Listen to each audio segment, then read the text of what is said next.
এই দৃশ্য কোনো সূর্যোদয়ের নয়, বরং ভোরের আলো না ফুটতেই মার্কিন হামলায় জ্বলতে থাকা ইয়েমেনের জ্বালানি স্থাপনার চিত্র। শুক্রবার ভোরে মার্কিন বিমান হামলায় ধ্বংস হয়ে যায় ইয়েমেনের রাস ইসায় অবস্থিত গুরুত্বপূর্ণ জ্বালানি স্থাপনা। এতে সেখানে কর্মরত বেশ কয়েকজন শ্রমিক আহত হয় বলে জানায় হুতি নিয়ন্ত্রিত গণমাধ্যম আল মাসিরা। হামলার পরপর আগুন নিভিয়ে উদ্ধার অভিযান চালায় ইয়েমেনি রেড ক্রিসেন্টের সদস্যরা, নিশ্চিত করেন জরুরি চিকিৎসা। বন্দরটি ইয়েমেনে জ্বালানি সরবরাহের গুরুত্বপূর্ণ উৎস। এই বন্দর দিয়ে ৭০% আমদানিকৃত পণ্য প্রবেশ করে ইয়েমেনে। এমনকি ক্ষতিগ্রস্তদের কাছে ৮০% ত্রাণ পৌঁছায় বলে জানায় জাতিসংঘের উন্নয়ন সংস্থা ইউএনডিপি।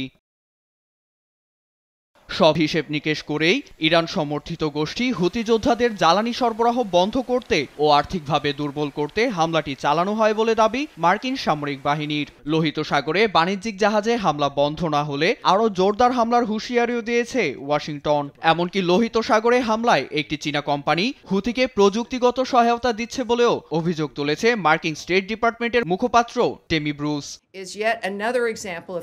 লোহিত সাগরে মার্কিন জাহাজে হামলায় চীনের চ্যাংওয়াং স্যাটেলাইট টেকনোলজি হুতিকে সাহায্য করছে, তার যথাযথ প্রমাণ আমাদের হাতে রয়েছে।